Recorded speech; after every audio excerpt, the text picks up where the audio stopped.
ஏமா என்னம்மா எவ்வளவு சீக்கிரம் வந்துட்டீங்க? மோகி சீக்கிரமா வந்தது ஒரு குத்தமா? நான் இன்னைக்கு ஒரு சூப்பர் டின்னர் உனக்காக செஞ்சு தரப்போறேன், வா. வந்த வேகத்துல மேக்கப் எல்லாம் எடுக்க போறது இல்லைங்க. இந்த ரங்கநாயகி கெட்டப்லயே இன்னைக்கு நான் மட்டர் சப்பாத்தியும் ஆலு மசாலாவும் பண்ண போறேன். கேக்குறதுக்கு நார்த் இந்தியன் பேரா இருந்தாலும் நம்ம ஊரு பட்டாணி சப்பாத்தி, உருளைக்கிழங்கு மசாலா, அவ்வளவுதான். ஒரு கைப்பிடி அளவுக்கு பட்டாணி, கொஞ்சம் போல கொத்தமல்லி, ஒரு பச்சை மிளகாய், இஞ்சி, இதை நல்லா பேஸ்டா அரைச்சிக்கலாம். 2 கப் கோதுமை மாவு எடுத்துக்கிட்டு தேவையான அளவுக்கு உப்பு, 2 ஸ்பூன் நெய் விட்டு நம்ம அரைச்செடுத்த பட்டாணி மசாலாவை போட்டு நல்லா பிசைஞ்சிக்கலாம். இப்ப இதை சப்பாத்தி போல நல்லா திரட்டிட்டு இதுல ஒரு 2 ஸ்பூன் நெய் அப்படியே அப்ளை பண்ணி சுருட்டி கட் பண்ணிட்டு அதை நம்ம அப்படியே சப்பாத்தி திரட்டிக்கலாம். லேயர் லேயரா வரும், அவ்வளவுதாங்க. திரட்டி எடுத்த சப்பாத்தியை அப்படியே நெய் விட்டு சுட்டு எடுத்து வச்சுக்கலாம்.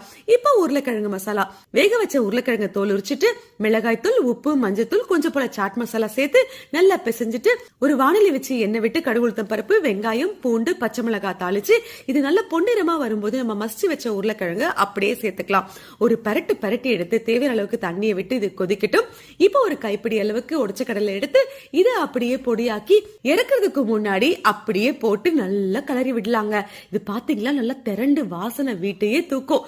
இப்ப கொஞ்சம் போல கொத்தமல்லியை தூவி அப்படியே இறக்கி வச்சிடலாம். இப்ப சுட்டெடுத்த சப்பாத்திய அடுக்கி ஒரு கிண்ணத்துல உருளைக்கிழங்கு மசாலா வச்சு அம்மா கிட்ட கொடுத்து என்னமா வித்தியாசமா இருக்கான்னு கேட்டா நல்லா இருக்குன்னு சொல்லிட்டாங்க.